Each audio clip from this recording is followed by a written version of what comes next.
Private sector में SC, ST, EBC, OBC के reservation का प्रावधान करने चाहिए। और रिजर्वेशन को अगर आपको 100% लागू करना है तो प्राइवेटाइजेशन पर पूरी तरीके से रोक लगानी चाहिए, कदम उठानी चाहिए। आरक्षण का दायरा बढ़ रहा है एससी, एसटी, ईबीसी, ओबीसी का, इसका वेलकम है। हथवा माले तहे दिल से इसके समर्थन में बीजेपी का खड़ी है। लॉलीपॉप दिखा रही है। लॉलीपॉप कैसे?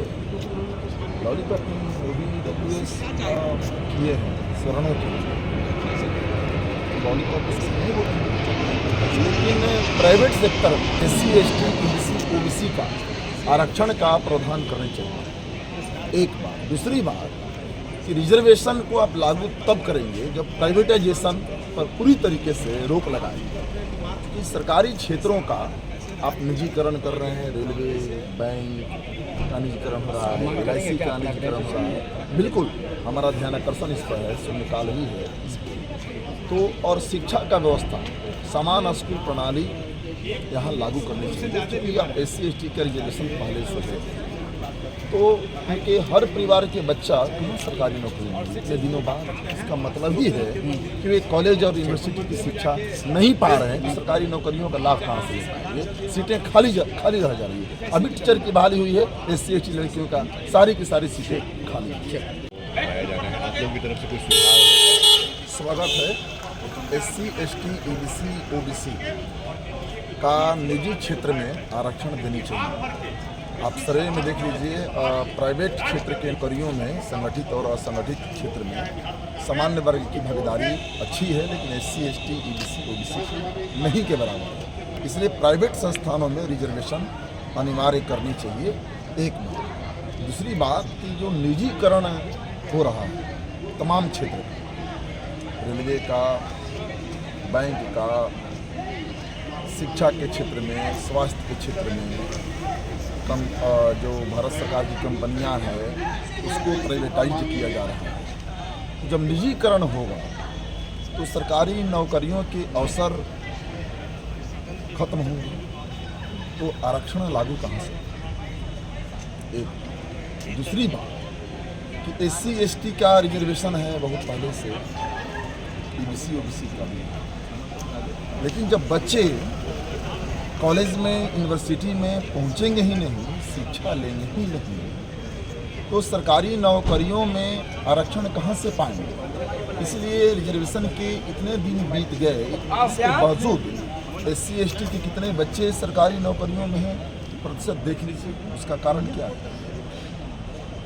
कॉलेज, यूनिवर्सिटी में, एजुकेशन में नहीं है तो सरकारी नौकरियों में नहीं है। इसलिए शिक्षा व्यवस्था, समान स्कूल प्रणाली की जो सिफारिश है बिहार में लागू करना चाहिए और बिहार में समान स्कूल प्रणाली सिस्टम को लागू करना होगा और निजीकरण पर रोक लगाना होगा, इस रिजर्वेशन को लागू करना।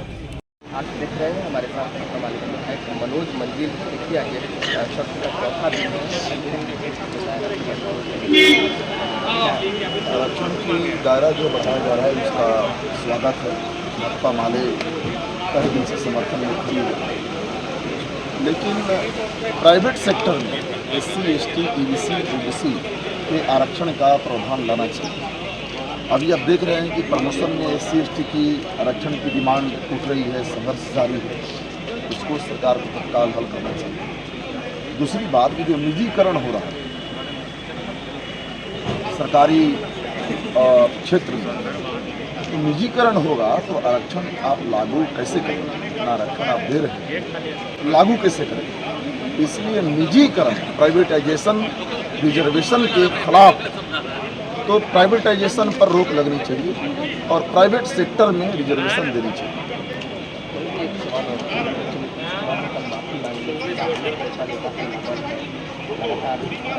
हाँ, उन्होंने जो बिहार विधानसभा में प्रजनन दर पर बयान देते वक्त जो फूहड़ शब्द का इस्तेमाल किया वो बिल्कुल निंदनीय है, लेकिन CM साहब खुद की निंदा किए हैं, निंदा करने वालों का अभिनंदन किए हैं, अपने वर्ड्स को विथड्रा किए हैं, उन्होंने माफ़ी मांगी है, तो ये ठीक है, लेकिन आइंदे से इसका ख्याल रखा जाना चाहिए। इसको ये वैज्ञानिक भाषा में भी कह सकते थे, एक रिस्पेक्टेबल हासिल नहीं कर सकते। आप मानते हैं कि मुख्यमंत्री को आइंदा ख्याल रखना चाहिए? बिल्कुल बिल्कुल ख्याल रखना चाहिए, इस पर हम लोगों की आलोचना बिल्कुल बिल्कुल ख्याल रखना चाहिए। बिल्कुल आशा को पारितोषिक नहीं वेतनमान दो, राज्य सरकार जो आपने कमिटमेंट किया उसको लागू करो, रसोईया को 10,000 रुपये वेतनमान दो, आंगनबाड़ी सेविका सहायिका का 25,000 18,000 वेतनमान करो। एक दूसरी बात, बिहार को विशेष राज्य का दर्जा पाने का हक है, केंद्र सरकार नहीं दे रही है।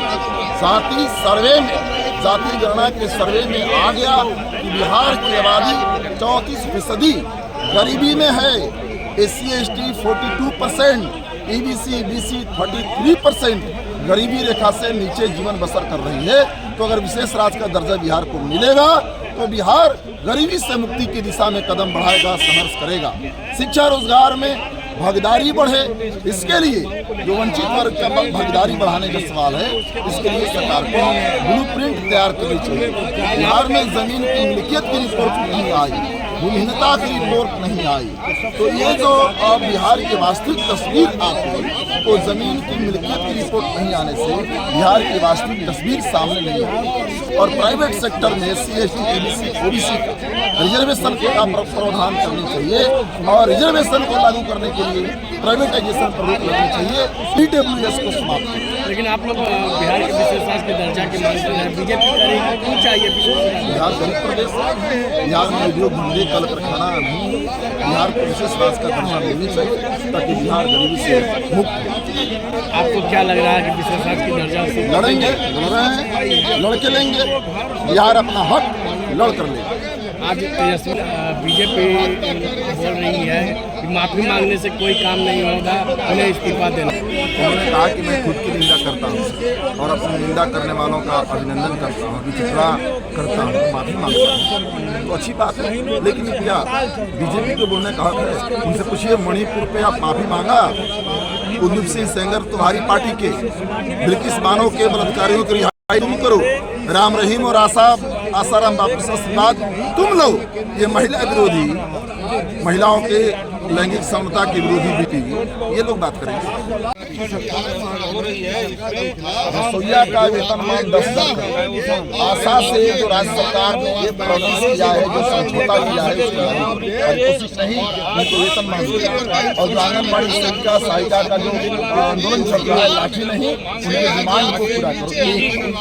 दूसरी बात, बिहार को विशेष राज्य का दर्जा पाने का हक, क्योंकि बिहार में जाति जनगणना के सर्वे आए तो बिहार की आबादी गरीबी रेखा से नीचे जीवन बसर करने के लिए विवश है। SC ST 42% है, EBC और BC 33%। और बिहार को विशेष राज्य का दर्जा मिलेगा तो बिहार गरीबी से मुक्ति की दिशा में कदम बढ़ाएगा, संघर्ष